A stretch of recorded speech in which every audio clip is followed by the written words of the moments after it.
Kita buka slide-nya. Apa hubungannya? Saudara Tuhan, Anda dan saya itu tahu karena kita ini bukan sok tahu atau kita ini memang tahu tidak, tapi kita punya status. Yang pertama, status Anda dan saya adalah sebagai anak terang. Kita lihat, slide-nya dibuka saja.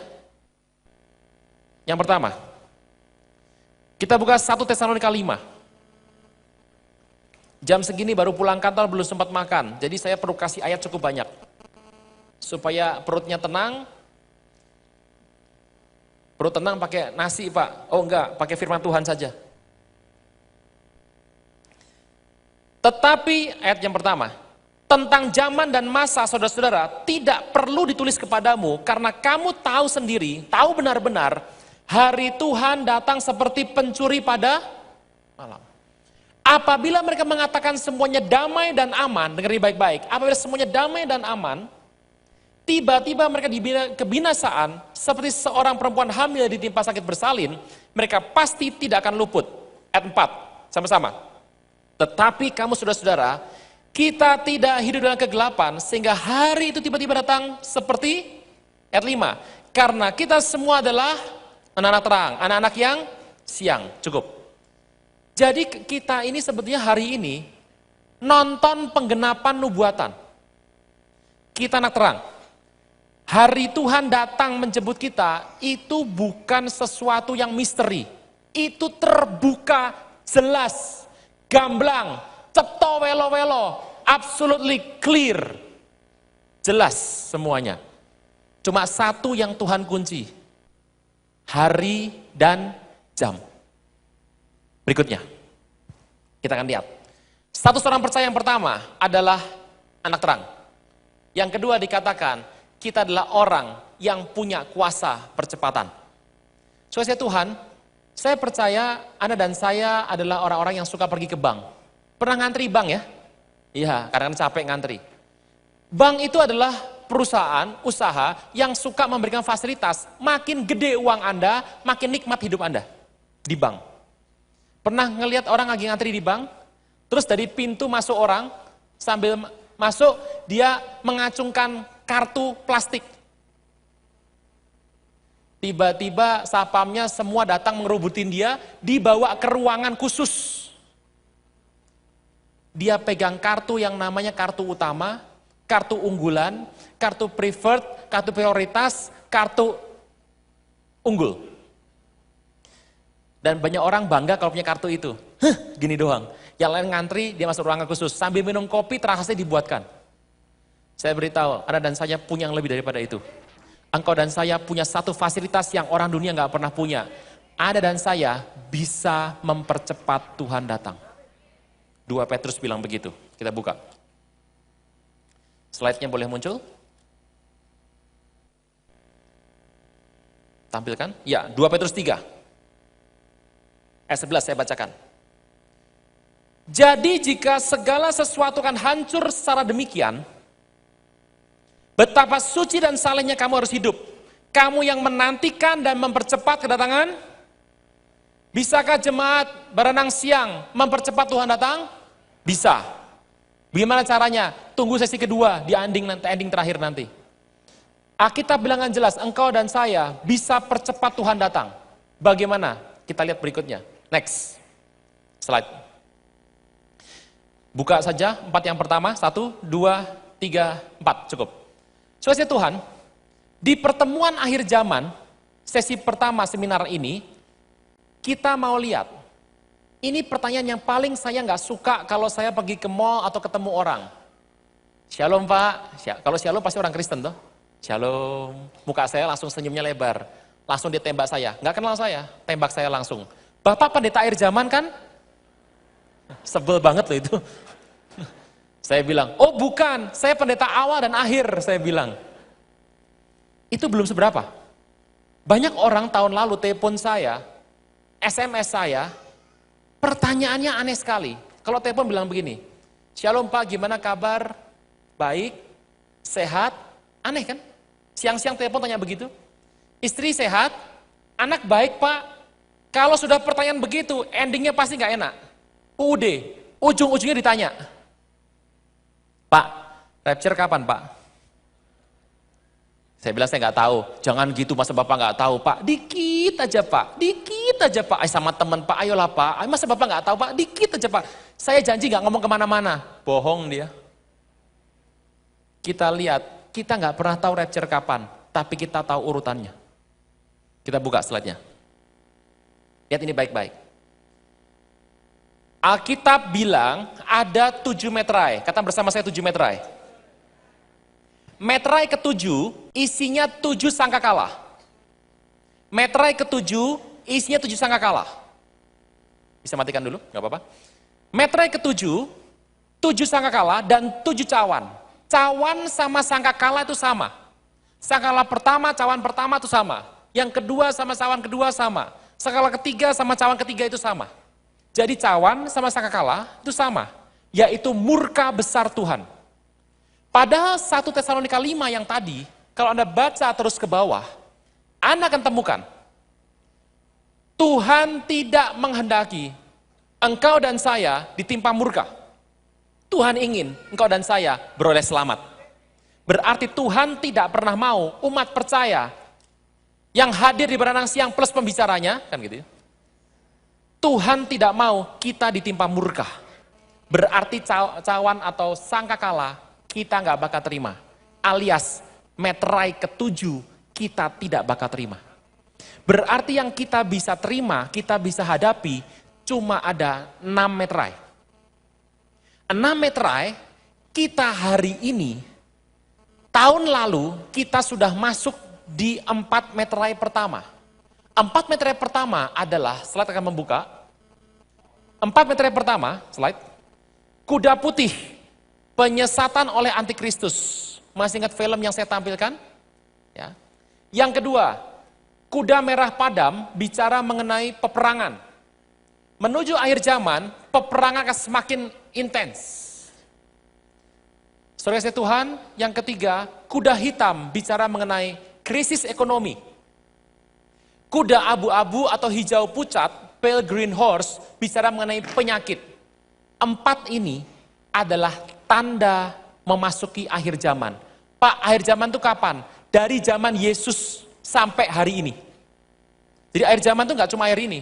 Dari zaman Yesus sampai hari ini, itu akhir zaman. Makanya Tuhan katakan, Paulus katakan, bersiaplah waktu sudah dekat. Itu Paulus tulis di abad pertama itu. 4 meterai yang pertama, kuda putih, lihat ini, kuda merah, kuda hitam, kuda abu-abu. 4 ini selalu bergantian tiap periode, tiap zaman. Jangan bilang begini, oh antikris lewat, setelah itu santai. Oh tidak, 4 ini gantian terus, muter. Sampai 4, balik lagi, 1, 2, 3, 4, 1, 2, 3, 4 terus. Makanya antikristus itu banyak. Alkitab bilang banyak, tapi ada satu antikristus A besar. Contoh antikristus, saya akan ulang sedikit. Antikristus di Alkitab, kita lihat, Nebukadnezar, Raja Babel, singa dengan sayap burung Raja Wali. Kedua, adalah Alexander Agung dari Masedonia Yunani. Kenapa disebut antikristus? Dia suka ngecap anak buahnya pakai besi panas. Dicap. Alexander Agung. Kalau kita melihat kemudian pada zaman sebelum Yesus, Hasmonian atau Makabe melawan Raja Utara namanya Antiochus Epiphanes yang keempat. Itu adalah orang yang menajiskan bait suci. Itu juga antikristus. Pada zaman setelah Tuhan Yesus muncul Kaisar Nero, Lucius Domitius Ahenobarbus, namanya Nero. Itu nama kalau dijumlahkan dalam bahasa Ibrani, 666. Itu antikristus. Suka membunuh. Nero memerintah sebagai orang yang kuper, baik, culun, malu-malu, sangat cinta sama rakyatnya, sangat cinta sama orang tuanya. 3 tahun kemudian jadi gila dan hidupnya sangat bengis. Antikris juga sama. Pertamanya baik, kemudian setengah jalan jadi bengis. Antikris modern. Wahyu 9 katakan, Dan malaikat jurang maut namanya Apoleon. Napoleon Bonaparte, ini orang setengah gila, suka membunuh, agamanya Kristen. 170.000 orang Prancis habis. Pada saat dia mati, Prancis kehabisan anak muda. Kenapa? Dipakai buat perang semuanya. Berikutnya, the next antikris yang ada. Jaga dari Auschwitz, Hitler yang menjaga 6 juta Yahudi. Itu semuanya antikris. Jadi yang namanya kuda putih itu muter terus ada. Perang ada terus. Krisis ekonomi ada 7 kali saya sudah bilang. Kita tidak akan terima yang ke-7. Kita terima cuma 6. Yang pertama tahun 29, depresi besar di Amerika. Yang kedua tahun 47. Anda dengarkan saja CD-nya, jangan ditulis. Bisa pasang koyo di sini nanti. Puyeng. Ketiga, tahun 73.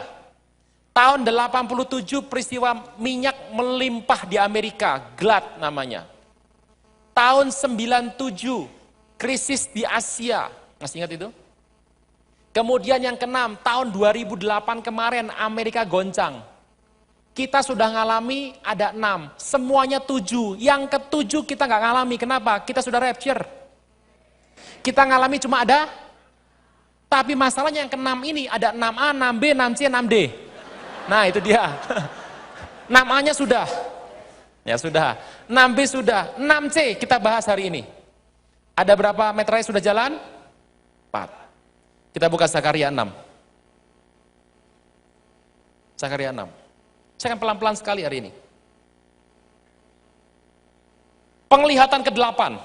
4 kereta. Ini juga ada di Perjanjian Lama. 4 penunggang ini, lihat slide-nya, itu terus berputar. Aku layangkan mataku pula, aku lihat tampak keluar 4 kereta dari antara 2 gunung. Gunung itu adalah Gunung Tembaga. Perhatikan baik-baik, Gunung Tembaga. Gunung Tembaga kalau Anda lihat, itu ada yang pertama Babylon, gitu ya. Babylon, kemudian Madi Parsi, kemudian adalah Alexander Agung. Gitu ya. Terus, kereta pertama ditarik oleh kuda merah, kereta kedua kuda hitam, yang ketiga kuda putih, yang keempat kuda belang-belang loreng-loreng. Berbicara aku kepada malaikat yang bicara dengan aku itu. Apa arti semuanya Tuanku? Malaikat bilang begini, semua ini keluar ke arah keempat mata angin. Simak ini baik-baik. Sesudah mereka menghadap kepada Tuhan seluruh bumi. Jadi 4 ini semuanya harus izin sama Tuhan Yesus. Yang dari kuda hitam, krisis ekonomi, keluar ke utara. Utara itu bicara mengenai Rusia dan negara Balkan. Rusia negara maju. Anda tahu Rusia sekarang? Negara ekonominya hancur, tetapi persenjataannya tinggi, banyak sekali, bahaya itu. Negara miskin, persenjataan banyak. Bisa jual senjata itu. 2. Yang putih ke barat, Eropa. Kita tahu, yang putih bicara antikristus akan datang dari tanah subur, Eropa. Berikutnya, yang belang-belang ke tanah selatan, Afrika. Belang-belang itu penyakit. Dari mana paling banyak penyakit muncul? Benua hitam. Yang merah keluar dengan gelisah, merah ini peperangan. Pergi menjelajah bumi, lalu berkatalah Tuhan, pergi jelajahi bumi, maka mereka semua jelajahi bumi. Kemudian berteriaklah ia kepadaku, malaikat ya, lihat yang keluar ke tanah utara, menenteramkan rohku di tanah utara. Jangan tanya sama saya artinya apa, saya belum terlalu mengerti. 4 ini keluar semuanya. Jadi 4 ini terus berputar, amin. Ini putaran terakhir. Tinggal 2 meterai lagi. Yang kelima buka. Next. Apa itu? Kesaksian dan nyawa. Yang ke-6 kita buka. Kita lihat Wahyu ke-6. Kita samakan dulu langkah kita. Sama enggak? Wahyu ke-6. Kuda putih, penyiasatan antikristus. Kuda merah peperangan, kuda hitam krisis ekonomi, kuda yang hijau pucat, kayak orang sakit pucat mukanya. Kita sekarang masuk meterai ke-5. Kita ke-5 sekarang. Jadi Anda akan lihat nanti meterai ke-5, isinya apa. Pak, kita nggak terima yang ketujuh kan Pak? Tidak. Jadi paling mentok berapa? 6. Yang keenam tuh apa? Matahari jadi hitam. Kok matahari bisa hitam Pak? Matahari bisa hitam karena 5 kemungkinan. Saya akan simpan ini kalau Tuhan belum datang, kita seminar yang terakhir nanti mengenai meterai ke-6. Seminar berikutnya adalah farewell seminar. Nangkep ya? Jadi masih ada berapa seminar lagi buat Bandung? 1 meterai ke-6, 1 lagi seminar persiapan, ngepak koper. Setelah itu saya tidak bikin lagi seminar akhir zaman. Anda dengar ya? Sudah ya, jadi janji nih. Saya nggak enak nih. Baru pulang ke Jakarta 2 bulan, pengerja telepon, Pak, jemaat nagih janji. Lo janji nanti dulu baru 2 bulan, sudah nagih-nagih. Tampilkan. Matahari bisa gelap, hitam, karena 5 hal. Yang pertama, matahari hilang. Nggak mungkin toh ya? Nggak mungkin. Masa Anda mau meterai ke-6 matahari hilang? Nggak enak toh? Yang kedua, gerhana matahari. Nggak oke ya? Nggak oke. Masa gelap gara-gara gerhana matahari? Yang ketiga,